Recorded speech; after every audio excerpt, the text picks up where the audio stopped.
Good evening, everyone. You're a very punctual lot. If we could ask you to turn off your phones and other devices, thank you.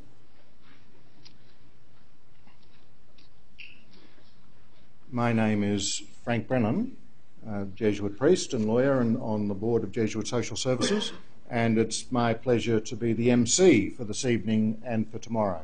So on behalf of Patricia Faulkner and our board and Julie Edwards, the CEO and the staff, a very warm welcome to all of you this evening. We commence, as is customary at Jesuit Social Services, and acknowledging the Wiradjuri people and the traditional owners of this place, and paying due acknowledgement to all Aboriginal people who might be with us this evening, particularly on this vexed topic of prisons and the justice system. We wanted to do something constructive in the wake of the publication by the churches for Social Justice Sunday. The Catholic Church issued Building Bridges, Not Walls, Prisons and the Justice System. There are copies available for you outside. And also the National Council of Churches, which published its document on visitation in prison. I was a prisoner and you visited me. To get things underway this evening, I'd like to introduce you to Julie Edwards. Most of you probably know Julie. She's our CEO. She's been with Jesuit Social Services for over 10 years now. She's been the CEO for 7 years. Very passionate about social justice, keeps us all on the run, and is very passionate about this issue. So, Julie, could I invite you to say a few words?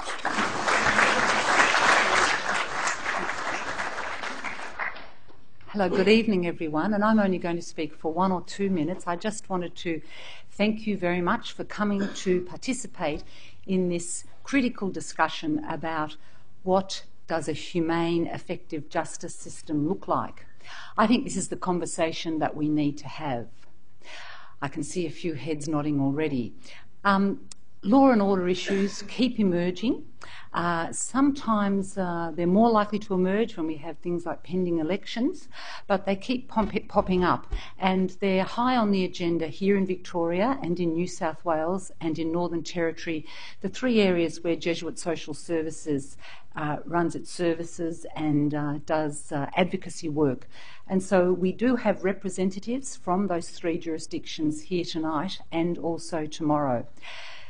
I suppose what we really believe is that our vision about building a just society, that's closely linked to a safe society. And we want a safe community like everybody else does, a community where people flourish and get to reach their potential. But we want to bring that about with evidence-based practices, not knee-jerk reactions that appeal perhaps to populist sentiment about being tough on crime. We do want a safe community, but we want to have a community that respects every person, that diverts people as much as possible from further penetration into the justice system, and that helps people turn their lives around. And so we thought we would call this forum so that we could all perhaps let a bit of the hot air go out of this conversation and step back and say, what does a humane, effective justice system look like? What are the principles that should underpin it? What is the research that we should be drawing on for evidence-based interventions?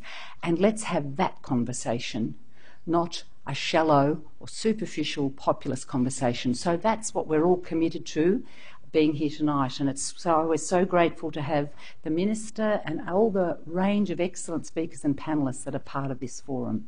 So thank you for being part of this conversation with us.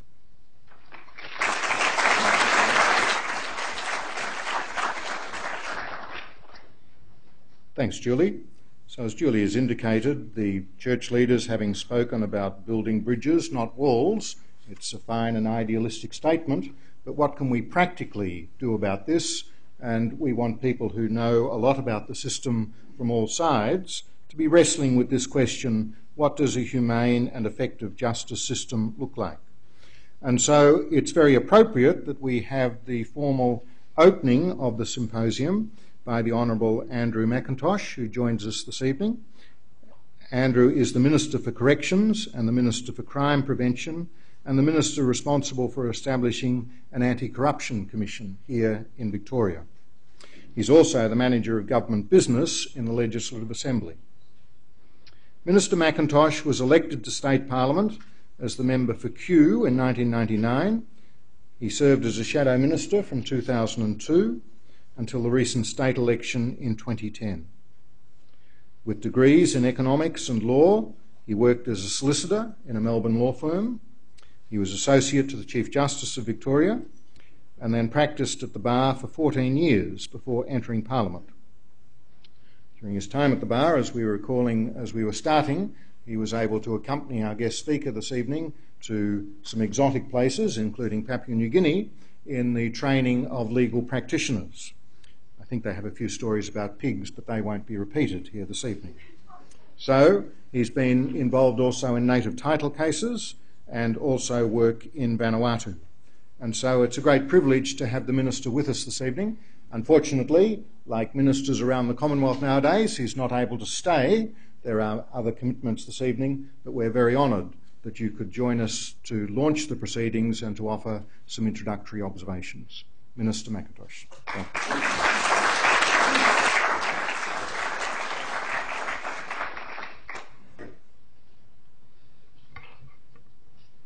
Can I also begin by acknowledging the traditional owners of land, the Wurundjeri people of the Kulin Nation, and pay my respects to their elders past and present. Can I also acknowledge my perhaps long-standing friend? I don't know whether we talk about pigs it'll be that long-lasting, but to Frank Vincent, it's great to see you here as the guest speaker tonight. Can I also acknowledge you, Frank Brennan? We have met before. I used to go out with a girl from Brisbane that knew, or her father knew your father extremely well in the law, so I feel this love coming through. Can I also acknowledge Julie Edwards, the CEO of Jesuit Social Service, and indeed Patricia Faulkner, the Chair of Justice Social Services for the Jesuits. It's a great honour to be here tonight. And I know that I'm amongst friends, and indeed I know amongst the Jesuits, because rather than offering me a glass of water, they've given me a glass of wine. And certainly as a young man, I indeed had the privilege of going to Anglecrest on New Year's Eve with my young 16-year-old sister. And my young 16-year-old sister was amongst a couple of my colleagues from university, and we ended up, for some reason, at Anglecrest. And that went on until the wee hours of the morning, and it included many touch rugby games and a lot of fun and frivolity. But I then had to explain to my mother that I had my 16-year-old sister out until 4 o'clock in the morning, and it was some degree of incredulity that she finally accepted we'd been at Anglecrest, but there was a lot of swearing and otherwise in that explanation. But I'm certainly pleased to be here amongst friends of the Jesuits, and indeed the Jesuits again. I've got to acknowledge the good works that the Jesuits do in the corrections area, and there are a number of very fine programs that are funded by corrections that are delivered by the Jesuit Social Services, and indeed that is an important part of that partnership between government and community groups to get a positive outcome in the corrections area, and I'm very pleased about that partnership. Can I begin by saying the Victorian government, of course, was elected on a platform of a strong law and order, and I should interrupt by my flow by acknowledging my parliamentary colleagues, and I do apologise, Luke Donnellan and Jenny Nikakos, and thank you very much for coming along and participating tonight. I think it's very important that these things do have a bipartisan view, and certainly I welcome you, and I do apologise for not acknowledging at the start. Anyway, as I was saying, the current government was elected on a very strong law and order, and I just see Sue Penneque, another Member of Parliament who's come in, and good to see you here too, Sue. Thank you for coming along. As I said, and I'll now start again for the third time, the government was elected on a very strong law and order policy. Of course, we've promised to roll out 1,700 additional police over the next 4 years. On top of that, we'll be rolling out some 940 PSOs, particularly in metropolitan Melbourne, but also in major regional centres. Certainly the Attorney-General has a significant project in relation to sentencing reform. The Minister for Liquor Licensing and Gambling, of course, Michael O'Brien, has significant reforms in both of those areas, trying to deliver on our law enforcement aspects. Also, the Minister for Community Services developing a significant drug and alcohol strategy that the government proposes to adopt over the next 4 years. On top of that, in my portfolio of corrections, we have promised to roll out an additional 500 beds across the male prison system over the next 4 years. But perhaps if I can just digress and talk about my other portfolio, which is crime prevention. And certainly what we have been focusing on in relation to crime prevention is about communities. Communities having their say about what they identify as their concerns in a local community, and perhaps working with the communities to actually deliver an outcome. I've had the opportunity of travelling around the state over the last few months, from Mildura to Warrnambool to Bairnsdale and a number of places in between, setting up what we call our regional reference groups in those areas. Those regional reference groups consist of a large number of community leaders, local police, council CEOs and many mayors, as well as representation from a variety of different government departments.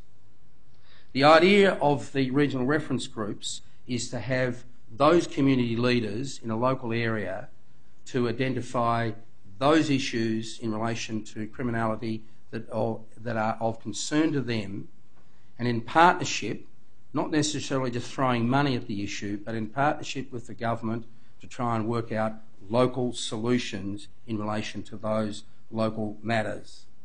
Yes, there is some money attached to that, and indeed there are a number of grants, some $39 million of grants that can be applied to local communities to assist them in a variety of different ways in rolling out their solutions to local crime problems. Yesterday I had the opportunity of attending and indeed addressing the Aboriginal Justice Forum in Warrnambool, and it was an opportunity of meeting with communities from across Victoria at these forums. These forums take place about once every 3 or 4 months around Victoria, and it was certainly an opportunity of meeting with many of the community leaders in that area to talk about their concerns and indeed those matters. And I've got to say, they put their positions fairly forcefully, but it was certainly an interesting exercise. And I've got to say that this is not something that we have started, and I do pay tribute to the former government in indeed supporting those forums and indeed addressing many of the concerns that the local Aboriginal community have. So, as I said, these things should be bipartisan, largely are, but certainly we propose to continue developing and supporting local communities, developing their local solutions in relation to crime. As I said, I'd like to again pay tribute to Jesuit Social Service for the work that they do in the correction system and indeed across the broader community, addressing all of those issues of disadvantage that can lead to criminal activity. Finally, can I thank you very much for the opportunity of being here tonight. I do apologise that I'll have to perhaps evaporate or disappear very quickly, and I'll finish my wine before I go, but certainly I'll have I do thank you for the opportunity of being here tonight. And finally, can I say I have great pleasure to officially open the National Jesuit Justice Symposium today, and certainly wish you well, but most importantly, I certainly look forward to some positive outcomes in relation to this symposium, and thank you very much for the opportunity of being here tonight. Thank you.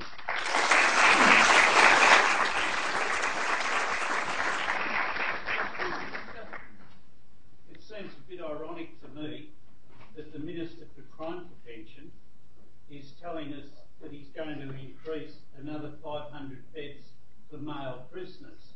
Looks like you've waved the white flag before you've even started. That's answer that question. You've got to remember that our prisons are funded on the basis of some 90 to 95% capacity.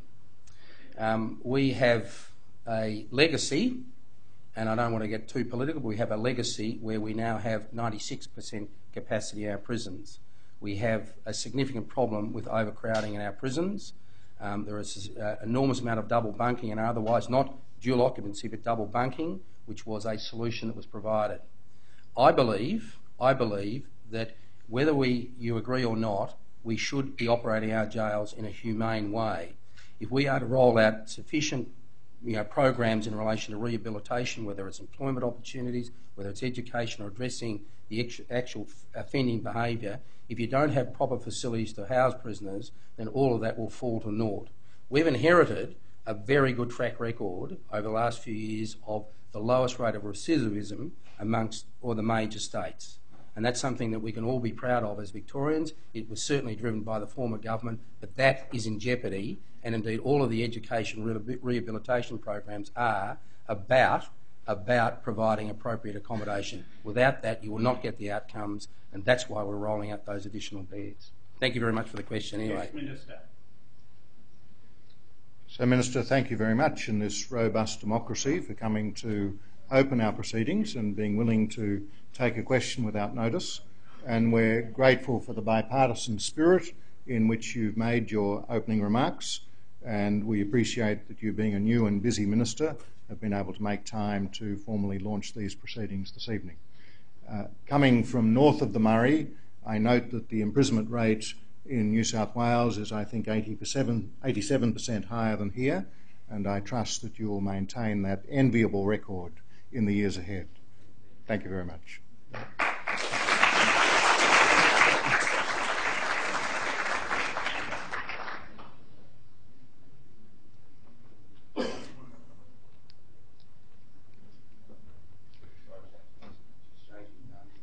Sure. Ladies and gentlemen, it's now my great pleasure to introduce our lecturer for this evening, the Honourable Frank Vincent, AO.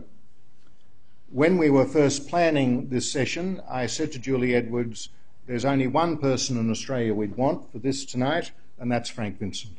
And we are absolutely delighted that Frank has accepted this invitation. I first met Frank in 1979. I was reading with Jack Hassett, and my old mate Colin MacDonald was reading with one Frank Vincent. And I was with Colin earlier in the week in Darwin, and we were reminiscing about our lecturer for this evening. Colin made the observation to me that Frank has a background of dignified poverty that he has never forgotten, despite the exalted offices in the land which he has occupied.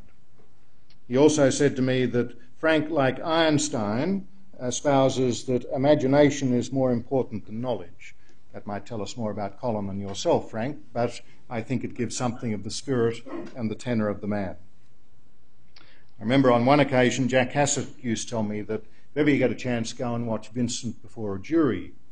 And I went over one day, and bear in mind this is over 30 years ago, and there was Vincent putting his final address to the jury, and he'd been running a strong alibi defence. And his line to the jury was something along these lines. He said, members of the jury, as you've seen, the accused here, my client, he wasn't claiming to have had afternoon tea with the Archbishop, and he wasn't claiming to have entered the notes in his personal diary. He never had a personal diary, and as far as we know, he's never met the Archbishop. He's not that sort of character. Rather, he claims, and he's told you, that he was having a few drinks at the pub with his mates, and they've given evidence before you. And you, as members of the jury, are to show no prejudice towards him because he was no friend of the Archbishop and didn't keep a personal diary. I found it pretty compelling, Frank. And a true mark of the character of the man. Frank has occupied the most senior judicial positions in the state. He was made a Queen's Counsel in 1980, appointed to the Supreme Court in 1985, and to the Court of Appeal in 2001, having retired in 2009. He worked with the Victorian Aboriginal Legal Aid Service and also with the Central Australian Aboriginal Legal Aid Service. And I think some of his finest legal stories come from service in Alice Springs and in Darwin. He's also chaired the Adult Parole Board from 1988 to 2001 and acted as deputy chairperson for a number of years prior to that. And, as well as that, he's had a lot of involvement with universities, including being Chancellor of Victoria University of Technology. So, Frank, we are truly delighted and privileged that you have come this evening, because what we're going to hear this evening is someone who has spent his life as a criminal advocate for the defence, but someone then who went to the bench, someone then who had to listen to victims as well as purported criminals, and then someone who has spent so much time listening to parole applications and trying to look at the rectification of our prison system. So I can't think of anyone better to answer the question, what does a humane and effective justice system look like? Ladies and gentlemen, Frank Vincent.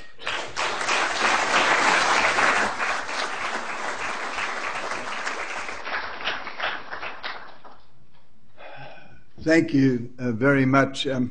One of the responses I have to those narratives of my history is an immediate sense of depression. It emphasises to me just how bloody old I am and how long I've been around. When Frank asked me to participate in this symposium, the seemingly benign question, what would a humane and effective criminal justice system look like, sounded quite attractive. Indeed, it sounded attractive until the very minute that I began to try and formulate some ideas how to answer it. And I have prepared a paper which will be available to you if you're interested in reading it. But I would like to tell you a story about something that happened in the course of its preparation. And I think tells us a little about the kinds of issues with which we're confronted. I read extracts of the draft to a young man with whom I've been working at Victoria University, and he was obviously troubled by what I was saying. And I asked him, what's wrong? Where is the difficulty? And he said, it sounds like you're advocating some fundamental changes to our society. It's almost Marxist.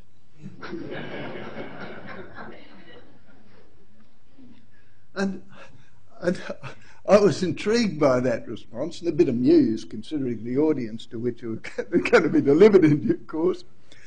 But then I tried to point out to him that the notions of human responsibility to which I was referring predated Marx by quite a bit, and in a sense they've always been subversive. They've always been principles that required some response once you accepted that crime, for example, was a consequence in part of discrimination, deprivation, and just general disadvantage in a variety of different ways. Then you were faced with a dilemma. You had to decide whether or not you were prepared to accept a certain level of crime, a certain level of damage in our community,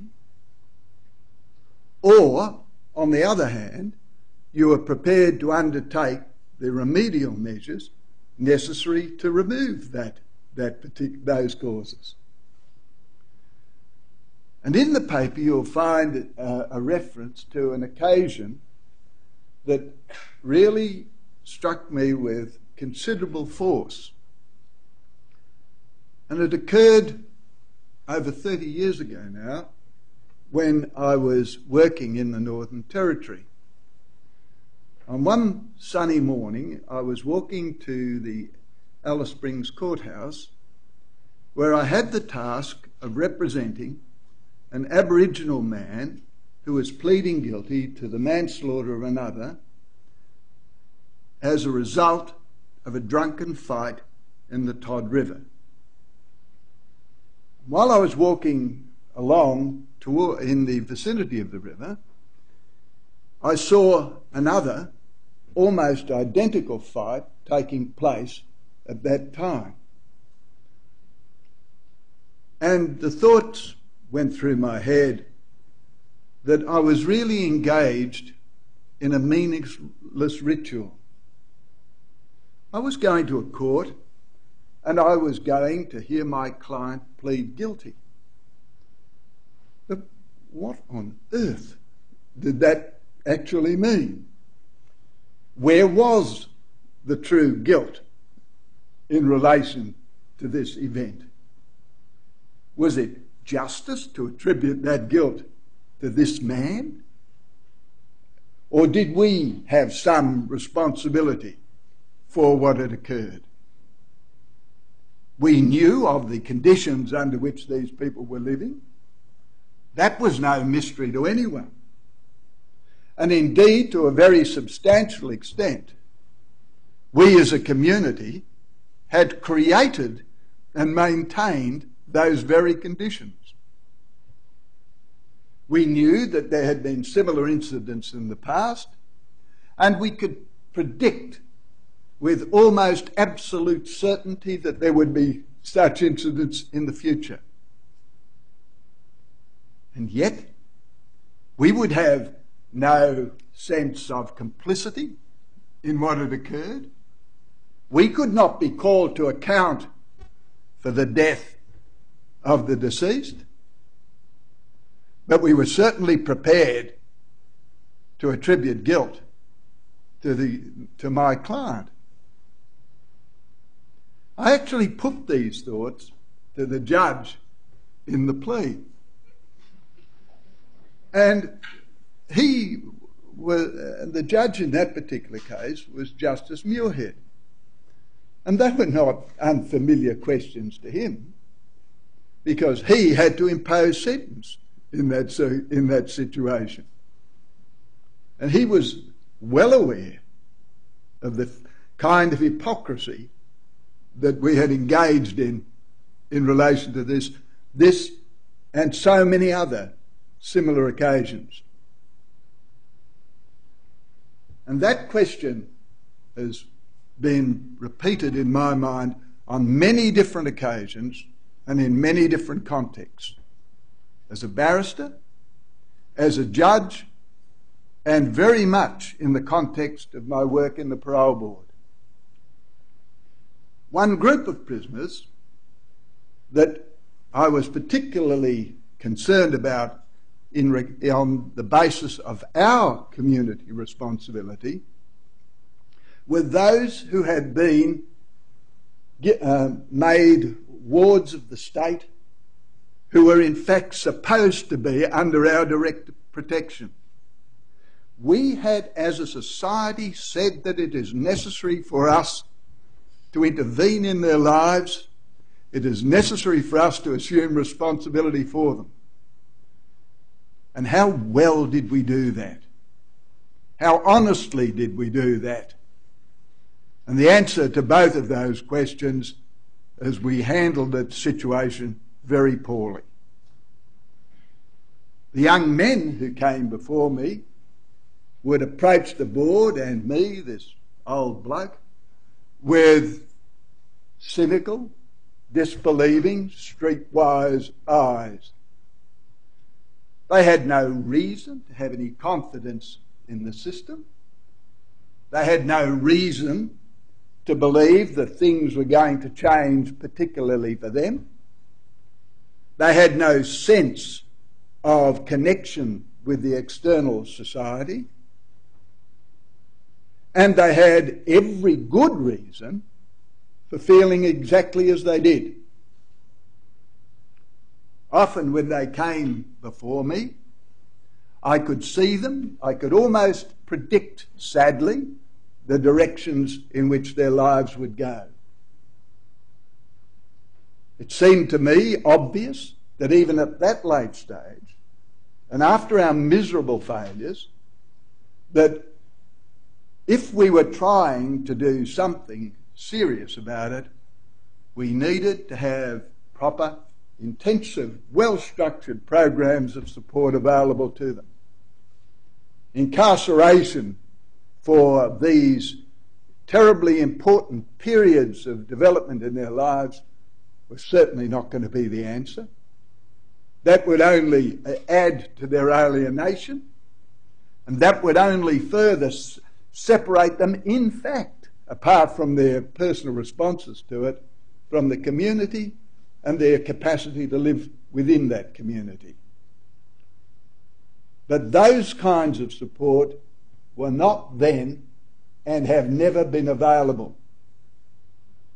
But yet, in due course, when they come before the courts elsewhere, we will punish them. And we will punish them for not respecting our societal values. The older prisoners that I encountered who had had that experience, these were people who, generally speaking, had been serving their lives in prison on the instalment plan. This was life for them. The threat of incarceration was meaningless in a practical sense. Their interactions with the community externally had never been normal. They had never had the opportunity to grow through the ordinary process of adolescence and early adulthood as those around them had. They'd never been in a position to interact even in terms of early girlfriend-boyfriend relationships and so forth. None of that had ever been normal for them. And now, at the later stages of their lives, they were usually drug addicted and with no real connections except to others like themselves. And we had, as a society, created this sort of issue. I've worked in the criminal justice system virtually all my life, and I've performed a wide variety of roles in it. But I have always been conscious of a really powerful sense of ambivalence about what I was doing and where it was going. Handing down sentences on occasions when there was absolutely no socially advantageous purpose for doing so is a task that regrettably judges have to perform. Very often you can see limited sense in the harsh treatments that are called for. But these are the standards of our society. And these standards are fixed according to a basic thesis that if you prohibit conduct and then impose a sufficiently terrifying response to engagement in it, that people will be discouraged from participating in, then you will reduce its incidence. And it is as clear as crystal from all kinds of research that's been done and from your ordinary understanding of human behaviour that is a proposition that is so very often not a valid one in the circumstances. Much there is, of course, the fact that not all crime is the product of social disadvantage and discrimination or prejudice. But it is no coincidence, and has never been a coincidence, that our prison cells are normally occupied by the poor, the uneducated, the unemployed, the mentally impaired, the intellectually disabled, or the indigenous people of this country. That has been what we have been doing. Then why do we do that? Why do we go about approaching it that way? We have very powerful statements of asserted values in our society. But are they our real values? Is this what we actually want to do? Or do we, when we're called upon, find them, like the young man to whom I referred, a bit frightening? Because they do attract responsibilities, and they do require the possibility that we may have to give up something or inconvenience ourselves in order to address these questions. There's been perhaps no more stark demonstration of the difference, as I see it, between our asserted values and what may unfortunately be our real values in the debate and the actions which have been taking place regarding asylum seekers in this country. We take a few miserable thousand people. I mean, it's not as if they're going to overwhelm the country. And for some reason or other, we are absolutely terrified. If you come by boat, you must be some extraordinary creature. To get in by an aeroplane seems to have a different consequence. But yet, our political leaders, who appear to believe that the Australian community cannot think beyond that kind of prejudice,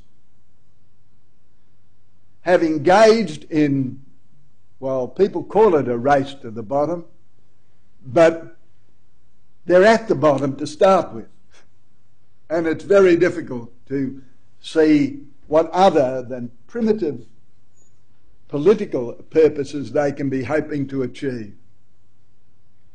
It really is a disgrace. But it can't be separated from our criminal justice system. It can't be separated, because what we do in relation to each of these problems and each of these groups of people is separate them. We depersonalise them. We give them labels that somehow or other mean that we no longer have to assume the human responsibilities that we otherwise might need to acknowledge. So we use every kind of coded language that we can get to do this. And we do it in relation with asylum seekers. You're all familiar with the coded language that's employed. And we handle our criminal people in exactly the same way. We employ techniques. They may be the poor, we say, that are occupying jail cells, but they're the undeserving poor. And we don't have to be responsible for them because they are the masters of their own fate and destiny. We do not make them go out and commit these crimes. That's up to them. Obviously, there are choices which are made, but we are all aware of the frameworks within which those choices are made and the perceived relationships that deprivation produces between the individuals concerned and the community. Simply put, if we are genuinely concerned to reduce the incidence of crime, we must recognise that a great deal of criminal activity is the product of the social deprivation and disadvantage of people in our society.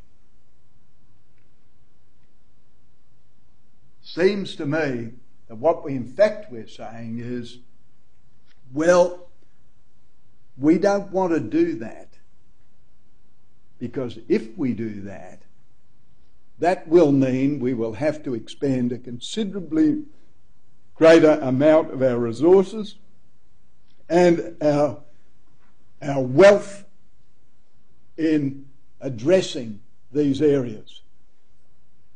It is far, far better and less expensive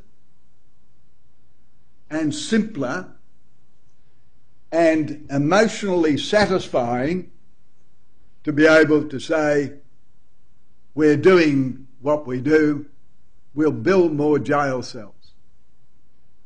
We will accommodate this by jailing people for longer.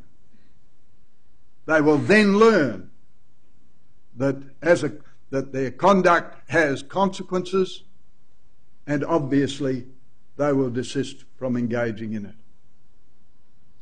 It's a very satisfying approach, appeals to politicians, handles the fears of a community who are being fed the most distorted information and the most limited information concerning our criminal justice system. And in that situation, it will enable our political leaders, one way or the other, to gain popularity and have themselves re-elected. What I have been saying is obviously pretty nasty, and it presents a nasty view of our society. But unfortunately, it's a view that I've come to develop as a consequence of 50 years of watching this system in operation. One of the figures that I do not very regularly trot out when speaking about that system is that in my years at the parole board, I interviewed personally between 10 and 12,000 prisoners and made decisions affecting somewhere between 30 and 40,000 years of human incarceration. That's what it adds up to. That's what it adds up to. Think of the human loss, the wastage to our society, and the damage to our own humanity as that those figures actually represent. So that's why, as I've said, I've always had that kind of ambivalence. I remember one young man who was trying to win me, as you would, in the parole board. And, of course you would. And he said to me, "Judge, you knew my father." And I said, "Son, I knew your grandfather." Now that instantly sounds funny, but think about what it actually tells you. Think about the intergenerational story that's going on there. Think about the expectations within that family. Think about their overall relationship with the community around them. I had another young man to whom I naively asked the question, "Do you have any family support?" He didn't appreciate that his name was slightly different from the other members of his family. I would have recognised them instantly. But he said, "Do you think if I didn't have so much family support I wouldn't be here?"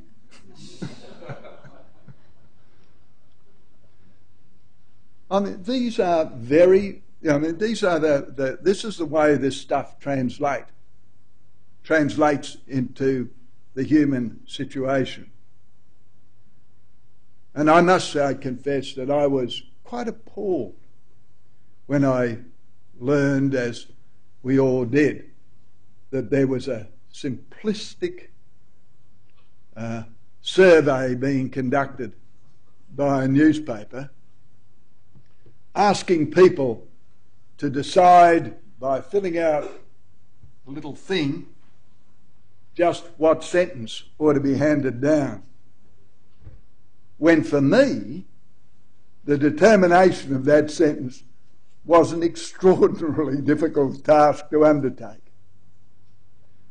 When you are conscious of the need to try and balance a wide variety of considerations, justice to the victims, vindication of the values of the community itself, an assessment of the real culpability of the individual before you. What relationship existed between the intention with which an act was performed and the consequences of that act?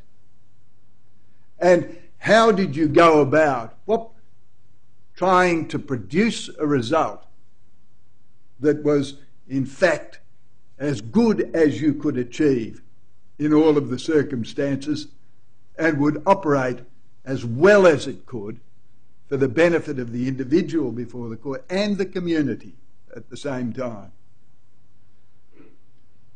That kind of activity requires a great deal more care, a great deal more thought than is possible when people are provided with the extraordinarily limited amount of information that they get in our media outlets, and when that information is provided to them in the blatantly distorted way that it regularly is. The unfortunate thing about that is that it also appeared to have some government support. And it is quite likely that the outcome of that survey will be reflected in the sentences that are ultimately determined. They may not be directly responded to there, but the influence will be there, and it can create significant injustice. Even more objectionable is the potential for the imposition of what are effectively mandatory minimum terms. There is such an inherent potential for injustice and the inappropriate resolution of very difficult problems in that process that it is almost inconceivable that it could be adopted in this state. But yet, I wouldn't put my money on that not occurring. It is perceived as politically in the interests of governments and oppositions, for that matter, to appear to be tough on crime. They adopt the expression that is attributed to the former Prime Minister Paul Keating, who said, "Don't worry about the principles. In the great race of life, put your money on self-interest. At least you know it's trying." And it may well be that that is the ultimate determinant of the policy with which we will have to live. A humane and effective criminal justice system addresses a wide variety of different kinds of considerations.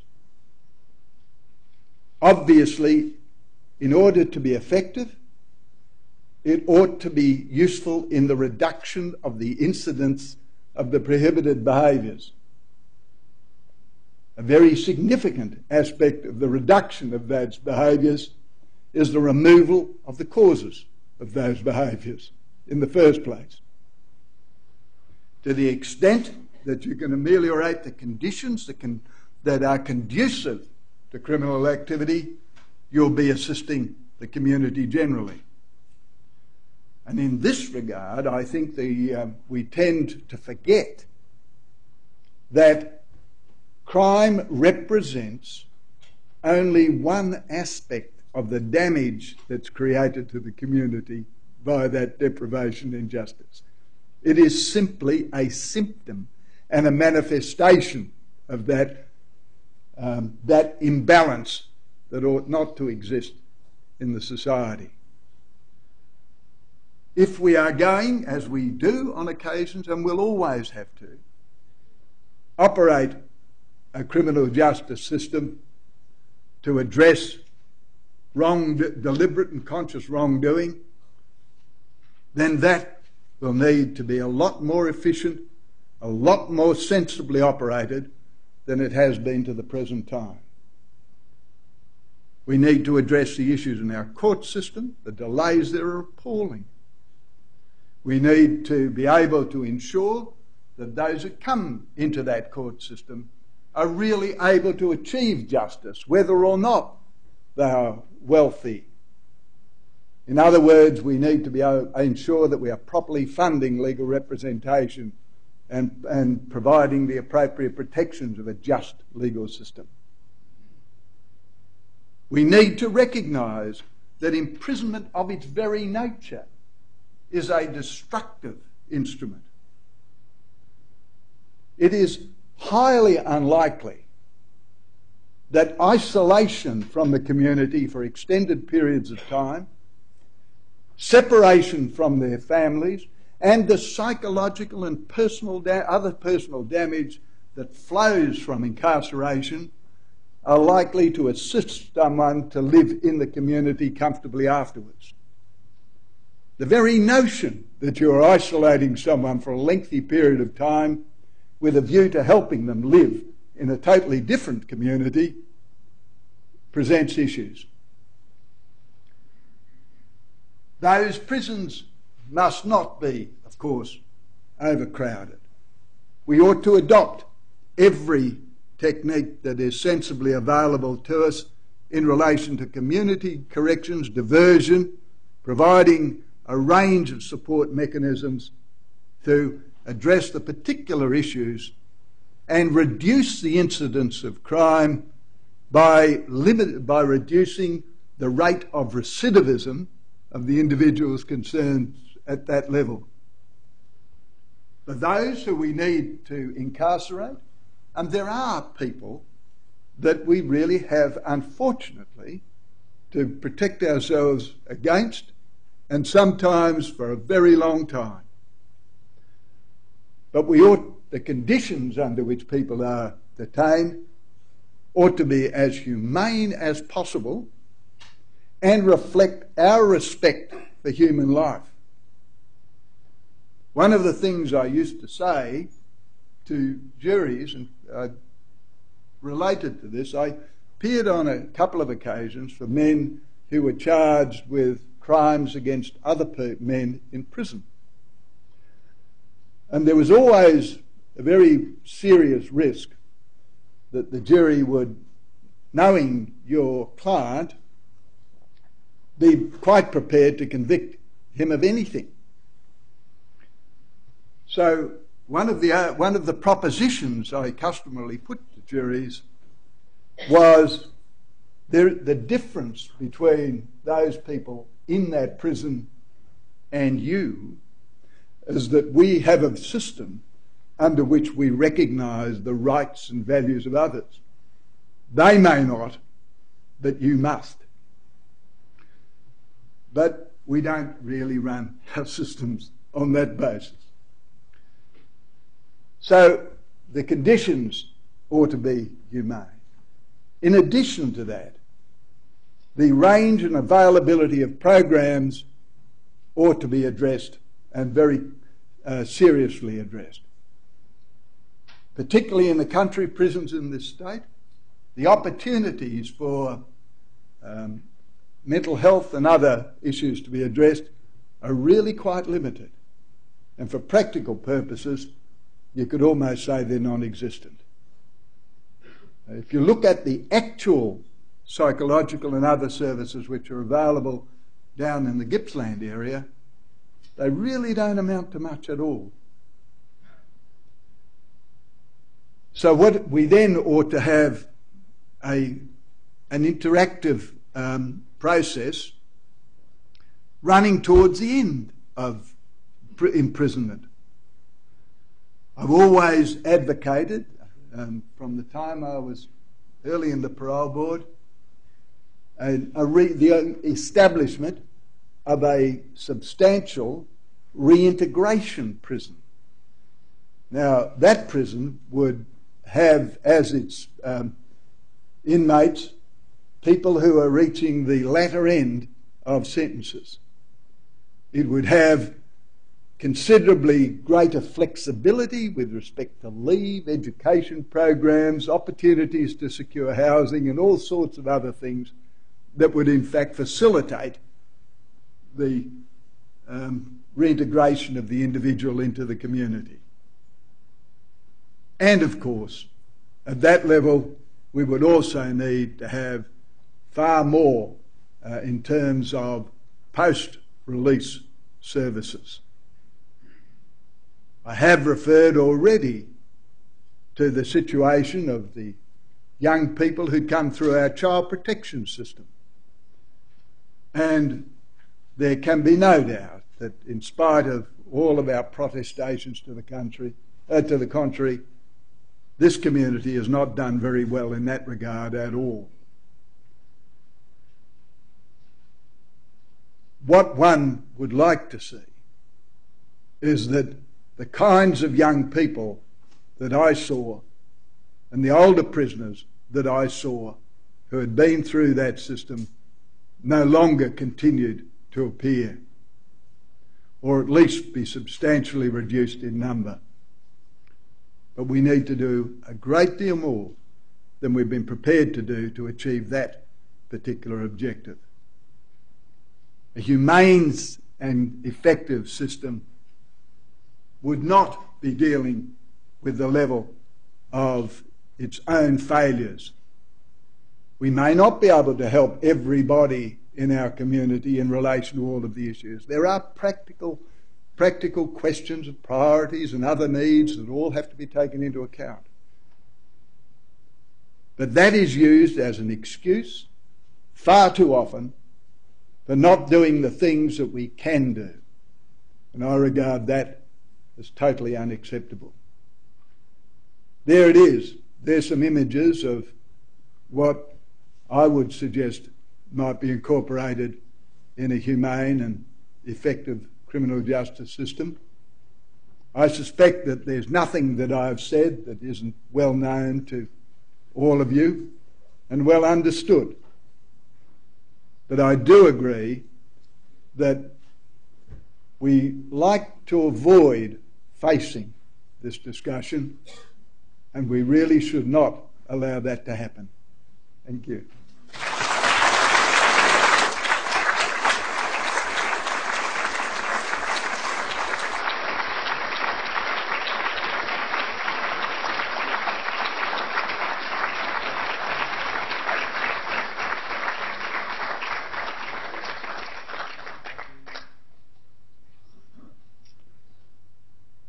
Well, Frank, as you've hinted, it only took 50 years of experience to bring this degree of simplicity and complexity to bear on the task, and we're very grateful for that. And we have here in the room many other people of great experience. So for the next half hour, we're going to harness that. I'm going to make some introductory remarks, but then there'll be time for questions, reflections of your own through until 7:30.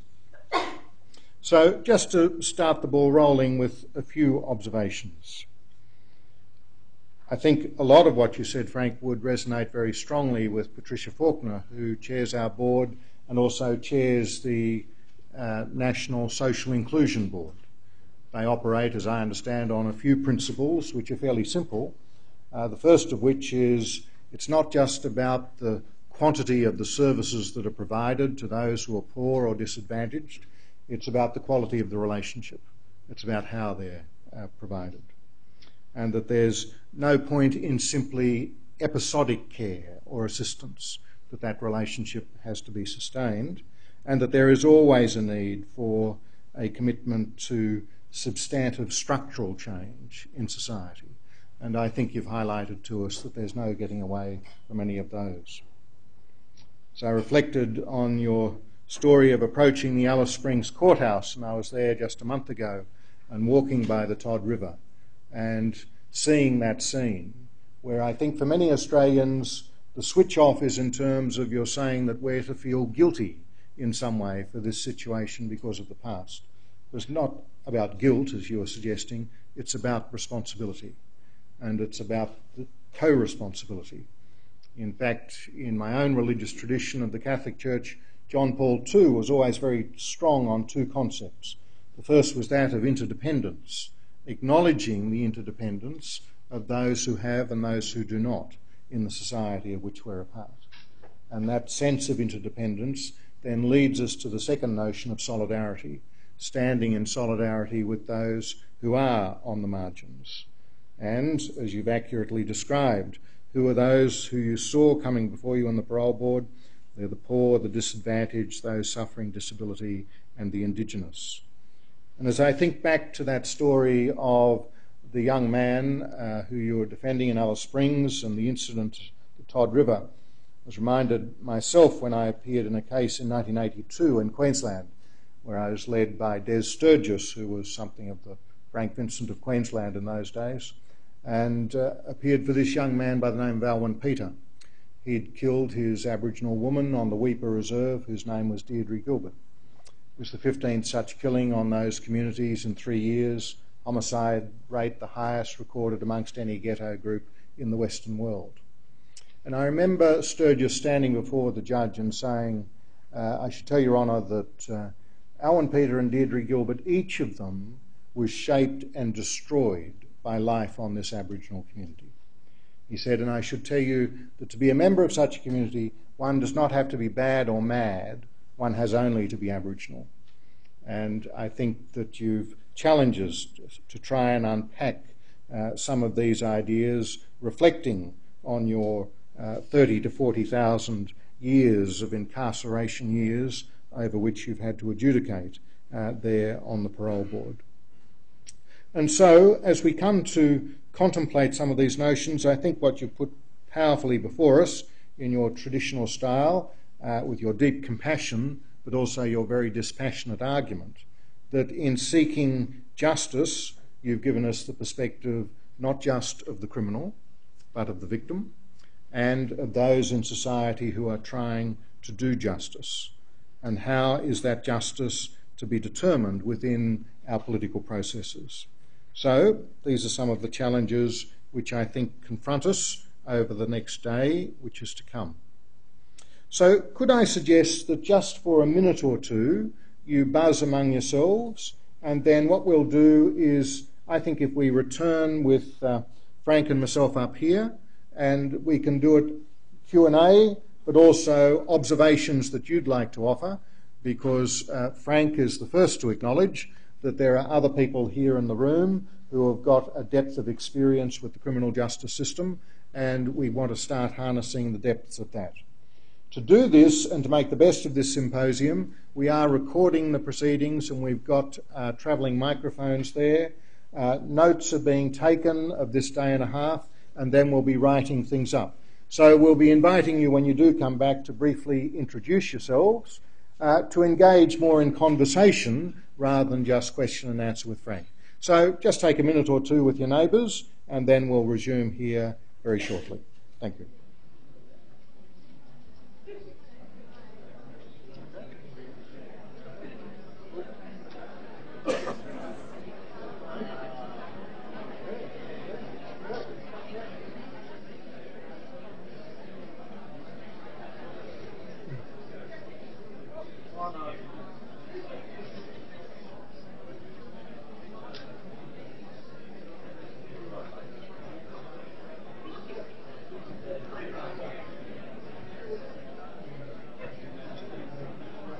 Yeah. The chance arises just like a moment Sure. to tell people about a piece of research that I Yeah. was involved Sure. in, which is very instructive in relation to Sure. what the community's real sense of justice is. Sure. Good. Because Okay. it is different Yeah. to Yeah. what's shown in the tabloid Yeah. press Sure. when you Okay. tap right into it. Good. Okay. So just give us the other Yeah. side. Where are you sitting, David? Up there. Yeah. Okay. Well, David, mate, I'll do it straight at the beginning. If you like. Yeah. Good. Okay. But, you know, whatever, Yeah. whatever. No. Yeah. Whatever. All right. Good.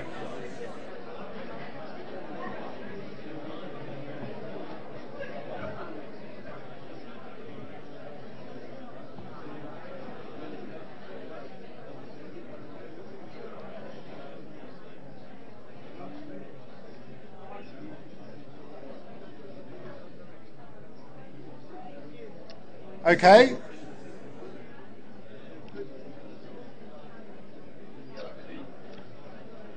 So if I could invite Frank to come out.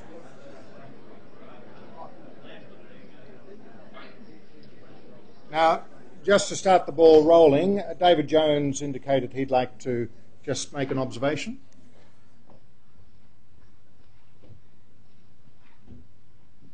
Thanks, David Jones. I was a county court judge for 17 years and I've been on the parole board for nearly 10 and I'm still there. I'm not quite sure why, but I'm still there.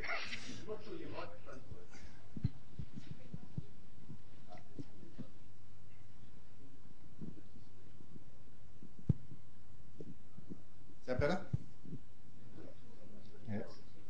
How's that? Okay. Okay. Look, I just want to, following on Frank's referral to the survey in the newspaper, I just want to briefly recount an experience that I was involved in with a number of other retired county court judges and a very experienced criminologist in relation to researching not the community's sort of populist attitude, but the community's real sense of justice. And that's very different to what you get when you fill in the survey. And this has been published and it's now been used, this research, by the Court of Appeal. But in essence what we did was, with about 400 people throughout the state, each of the retired judges, after the criminologist had given the members of the group, which was usually 30 or 40 at a time, an outline of how sentencing principles work, etc. Each of us then took them through an actual case that we had handled and gave them the full details, all the things that Frank was referring to. They were not told what the sentence was. They were told the various options that the principles allowed. And then, after considering it, they were asked to indicate, based upon their sense of justice, having regard to all the circumstances, what they thought was an appropriate penalty. Now, in every case, overall, the penalty they chose was less than the penalty we imposed.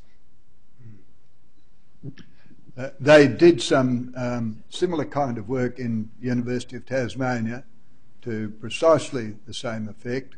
They've undertaken activities in other jurisdictions which have demonstrated that it is not that people cannot be induced by information to acknowledge. It's that we struggle so hard to ensure that they are not provided with that knowledge and that somehow or other they are going to deal with it in terms of this sort of primitivism that seems to be rampant. One of the interesting things, and I'm sure David would bear this out, one of the interesting things you do learn about the community from the conduct of jury trials is how genuinely they try and apply themselves. And you see some wonderful occasions where they will act contrary to the general kind of prejudice and impression in the community. You do see a kind of fundamental decency there. And I think one of the real failures of our political masters is that they don't believe it exists. And they assume that somehow or other it cannot be tapped. And I must say that if you came to the view that they have, that I believe they have, you really are in a very sad society. Someone over that side? Yes. Down the front?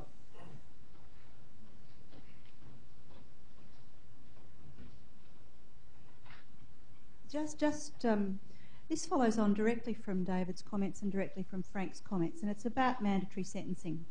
And I was Kate Audy, I was formerly a Western Australian magistrate and a Victorian magistrate as well.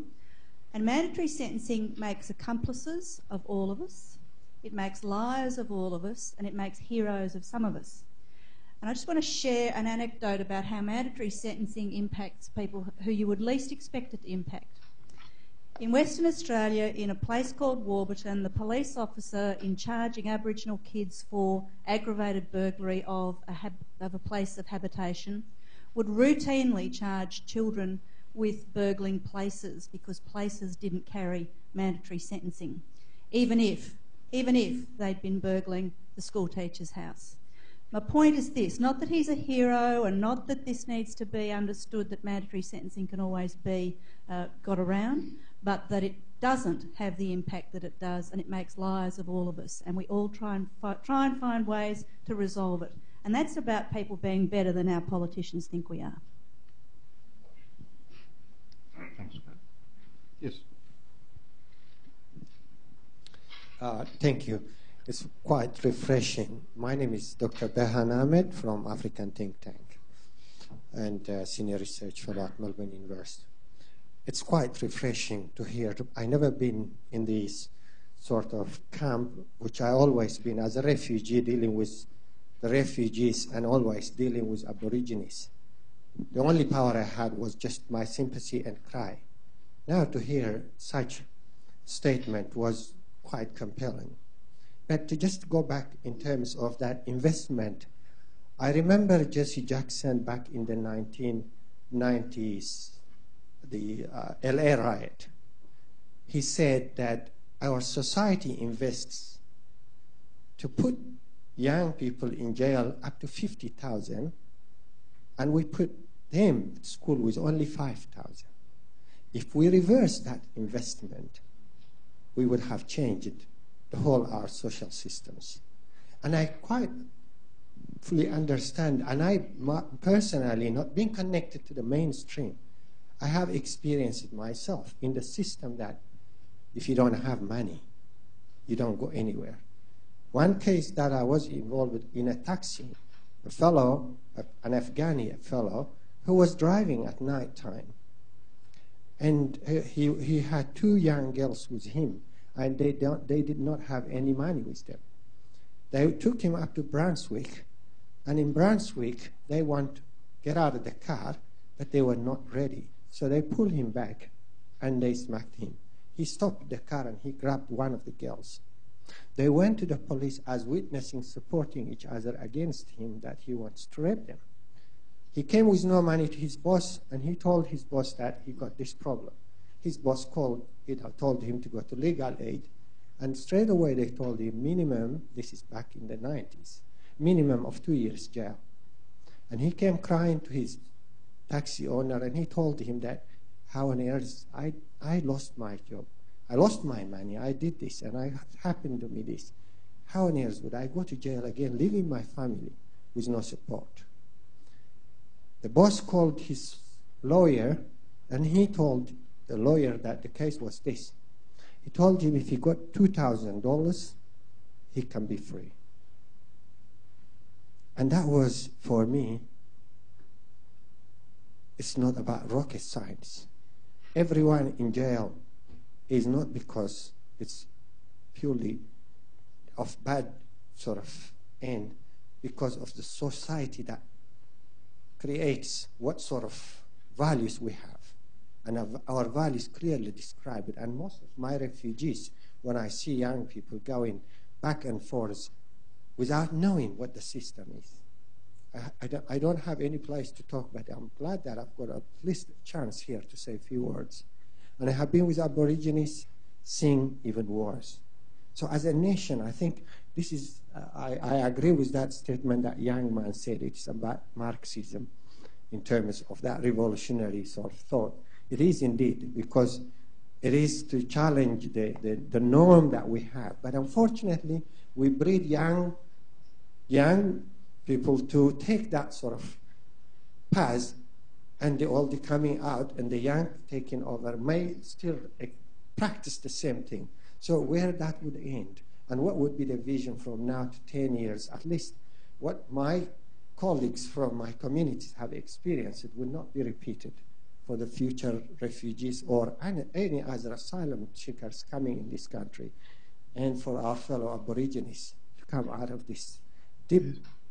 I understand all of that, and I certainly see that the refugee people have particular problems. I had an occasion last year to examine the conviction of a young man on the most appallingly limited contaminated DNA evidence.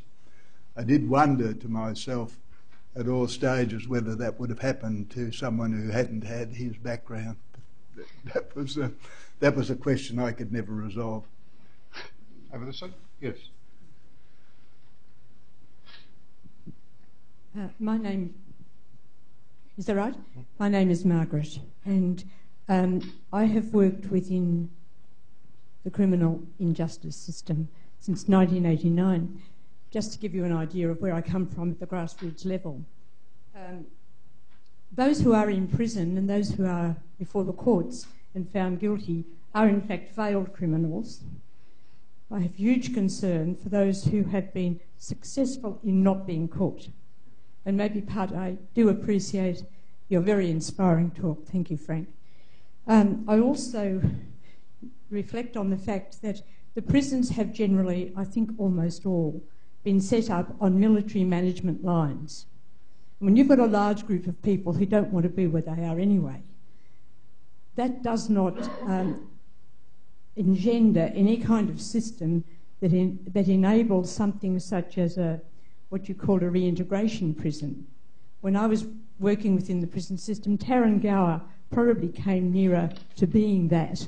It's now stacked with women because they've got more who've been arrested. And there's also the question of women has always entertained my reflection and critique. Why, I don't know the exact proportion now, but during the 90s when I was working there, it was about 10% of the prison population in Victoria were women. Why? Are we so good at not getting caught? Do we not commit crimes? Are we the victims of crime? Or what? I would like to, or is it a prerogative of the male, or are the males the first who would be suspected if there's been a crime committed? But I think it is an interesting reflection on the whole of society. Why is the number of women within the prisons themselves and on all other sorts of sentencing so very small? I don't want it to increase, but I'd like to have a bit of a discussion on that. I also want to say one further thing. If only we had, working at the grassroots level, people of your education, skill, compassion, understanding, an ability to critique and to differentiate between gut reaction and what is some sort of a future. But unfortunately, those who work at the lowest level are given the lowest pay. And in working in that system for so long, I find that a real difficulty. They're the ones who on a daily basis are dealing with them, and yet they aren't properly equipped and they aren't given the opportunity. I have some real concern about the processing of those who come applying for refugee status. If they're going to increase the number of people coming as they are, what kind of skills and qualities and ability are they, people who are processing them, and extremely, the most important of all the jobs in the system. And I think that applies definitely to the prison system. Those who work with them on a daily basis, those who are responsible for those doing community service, and we have some of those in our organisation. Thank you. It's clearly right that we do entrust right across most of our systems the most difficult immediate decision making to the least experienced people. We do that, of course, in the police force. The vast majority of police are younger people. They're the people who actually have to make immediate decisions on the street, and they're the people who get into trouble when they get it wrong.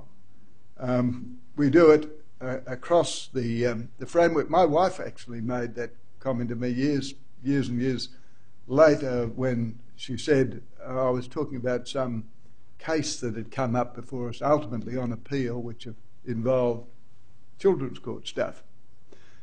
And she said, you know, really, where the work you do is all very significant, all very important, and all very highfalutin, but the reality is that the actual work ought to be done down there where the kids are, and where at that point of time you might make a big difference, not pick up the pieces years later. And but that's not been the way in which we've been dealing with these issues at all. With respect to women's imprisonment rate, that's always been a very interesting thing, because for quite a long period of time, one of the few areas of sexism that really operated in favour of women was this. They tended to be treated as perhaps less responsible than males for what they did. That kind of chauvinism actually resulted in them getting an advantage. And I actually projected myself into the newspapers one day, making what in retrospect was rather a funny sexist remark. The remark was, if women can get an advantage out of this, God bless their little hearts and souls. But the point about it was the only area that I could imagine, that I knew of, where the prejudice actually favoured women. Now, drugs did produce a very big difference in relation to women's offending, and of course you started to get a greater freedom of interaction, women and males and so forth. Lots of these things combined to increase the rate of women's imprisonment. I can actually remember attending a meeting, I can't even remember when it was now, it was way back, when we had about 40 women altogether in the Victorian prison system. And they tended to consist basically of people who'd exterminated people, we really were talking about whether we did need to continue to have a prison structure of the kind that existed to accommodate only 42 people. And rapidly increasing. There's a certain irony about all that too. When you look at the name of the Phyllis Frost Centre, and there was Phyllis Frost, who was a tireless worker to improve the situation of women in the criminal justice system. The one thing that she left us ultimately as a named legacy was that appalling place. Now, on this side, but just, down here first and then up there. Thanks very much. Joe Caddy, I'm a priest a chaplain at the Metropolitan Remand Centre and CEO of Catholic Care. Frank, I think that your talk was just marvellous, bringing all together, I think, what is going to be discussed in the workshops and talks over the next day or so. So thanks for doing that. One of the areas that I see each Sunday is that the Remand Centre, and just sort of quite alarmed that 20% of prisoners now are on remand. And the sort of considerations that you might give to sentencing, I don't know if the same considerations are given at that remand level. So you've got a whole lot of people going immediately into what is a maximum security sentence setting, the best with the worst, all mixed in together. And we know that a person's impact into the criminal justice system, especially prisons, is going to really dictate what their future outcomes will be. And so a very deep impact into a maximum security prison before you've even had your day in court. And quite often people who didn't get bail because they come from interstate, or they haven't got a home, or there's a violence order that they can't go back home. I just think that we could, if we could get half of them out, there's a 10% reduction in the prison population already. Yeah. And it is maximum security, and I don't think it needs to be. Well, you see, one of the things that I was trying to get adopted when I was involved in the parole board was to get people out of the prison system at both ends. And you got them out of the prison system at the beginning as far as possible by bail hostels and a whole series of different kinds of things. At that level, you got them out at the other end by this notion of this reintegration prison and various leave processes and so forth that operated there. That meant that you were confining your jail population to the people who had to be there as it was perceived. The issue of remand is a real one. It's always been there. And I noticed that in the last couple of weeks we've had the perennial issue of people in police cells again. That rolls around every few years until there's a complaint, and then something's done about it temporarily, and people are shifted around quickly, and they get moved from place to place in order that the statistics do not record that they're not actually being in proper remand circumstances anyway. So that's, that sort of technique, that rolling stuff has been happening for a long time. We do need to address more effectively our bail situation. There are, as a judge, I used to work on, and we had the Act, and I suppose I paid some lip service to the Act, but the reality is I asked myself 3 questions in relation to bail. And if you answered the three questions successfully, you got your bail. The first question is he going to turn up? Which is a pretty reasonable start for any bail application. The second question was, is he likely to interfere with the witnesses if I let him out? And if the answer to that was no, well, there's no particular problem there. And the third question is he going to get himself into more trouble if in the period between now of this kind? And that had a lot of relevance for drug-addicted people and so forth.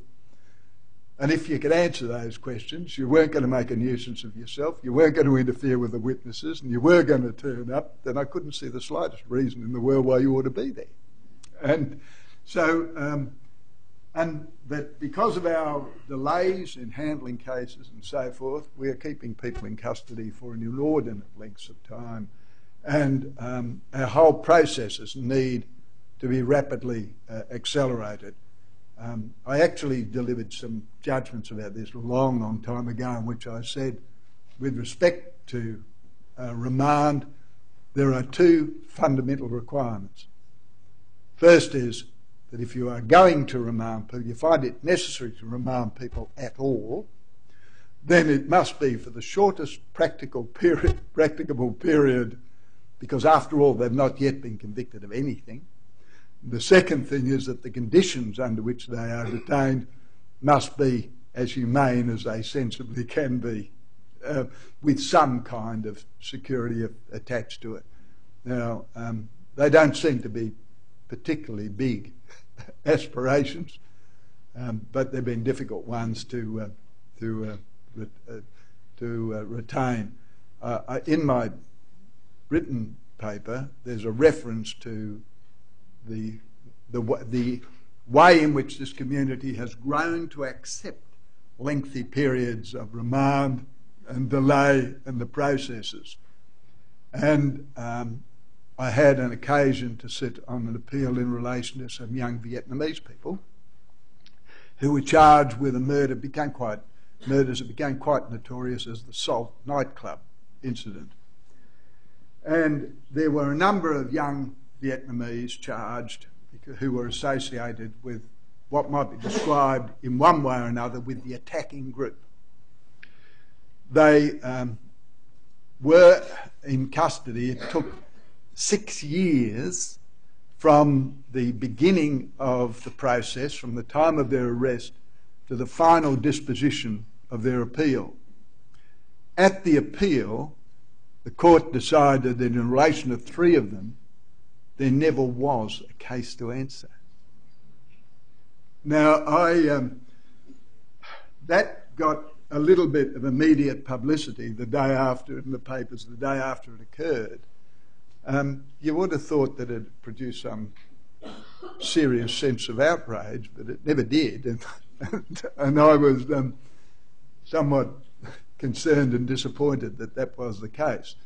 But how on earth could we manage to convert an incident that must have taken no more than about 25 minutes from beginning to end and eventually finish in a process that took 6 years and holding people in custody throughout that entire time? For the last 18 months of it, of course, they were convicted, but it took 4 years before you got your convictions. And then the latter part was the appeal. But we are just... If I ask people to think about the way in which this operates, everyone's getting terribly upset, and I'm not saying they're wrong about it, about some young fellow who's been stupid in Bali. And we all talk about, the horrendous situation that's occurring there. The reality is that we don't do much better here. and somehow or other we are comfortable at condemning delays and periods of time and so forth in other countries, and yet we accept stuff that we really ought to be ashamed of. Now, there are excuses for them. There aren't too many excuses for us. With our panels tomorrow, we're going to have panellists from New South Wales, Victoria and the Northern Territory, the 3 jurisdictions in which Jesuit Social Services is active. I note that in New South Wales, for example, the remand rate of imprisonment over the last 25 years has increased from 12% to 23%. Well, Frank, thank you very much for the rich feast that you provided us with this evening.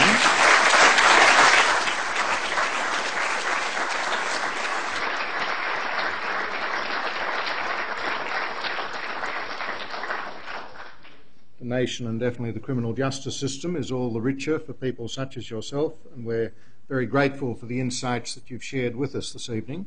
Tomorrow we'll be having a wide range of expert speakers on the fields of crime prevention and diversion, sentencing and restorative justice, prisons, transition and post-release support. So, Frank, you'll be pleased to know that by 5 p.m. tomorrow we'll have solved it all and we'll be able to provide you with the answers. But we ask you to be here promptly tomorrow morning at 9 a.m. Because we need to stick to a pretty tight schedule. But Frank, thank you very much. We couldn't have hoped for more in terms of opening up the questions for us with passion, with conviction and with knowledge and such competence. Thank you very much.